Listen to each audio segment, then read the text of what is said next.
Aujourd'hui, l'heure est à la comparution des parties civiles. Le camp d'en face a toutes les difficultés pour faire comparaître les parties civiles. Pendant ce temps, le capitaine est en détention. Et c'est pourquoi nous avions demandé qu'à ce stade de la procédure, qu'on puisse, n'est-ce pas, passer désormais à l'audition des témoins dont les listes ont été déposées et qui ont fait l'objet de citations à l'entame du procès. C'est ce que nous avons réclamé, ce n'est pas de la mer à boire, c'est du droit. Et nous estimons que cela est d'autant plus nécessaire à ce stade.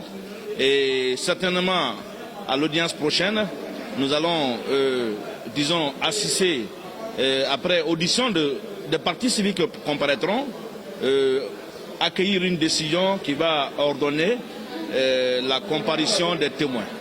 Pour moi, il s'adressait plutôt à un confrère qui a ignoré dans le dossier l'existence de celui de citation des parties civiles. Mais je dois dire que, et cela est d'ailleurs propre à tous les procès criminels de ce genre, que toutes les parties civiles ne peuvent pas être nécessairement entendues par le tribunal. Il revenait au pool des avocats constitués de tirer dans ce lot de parties civiles des échantillons sur lesquels il pouvait se fonder, n'est-ce pas, pour justifier l'accusation. Nous considérons que la partie civile a déjà épuisé, en tout cas, l'essentiel de ses moyens et il est temps de passer à une autre étape pour éventuellement, et le plus vite que possible d'ailleurs, conjuguer ce procès-là au passé. Ce n'est pas une précipitation anormale, c'est une précipitation dans le cadre du respect strict des règles de procédure.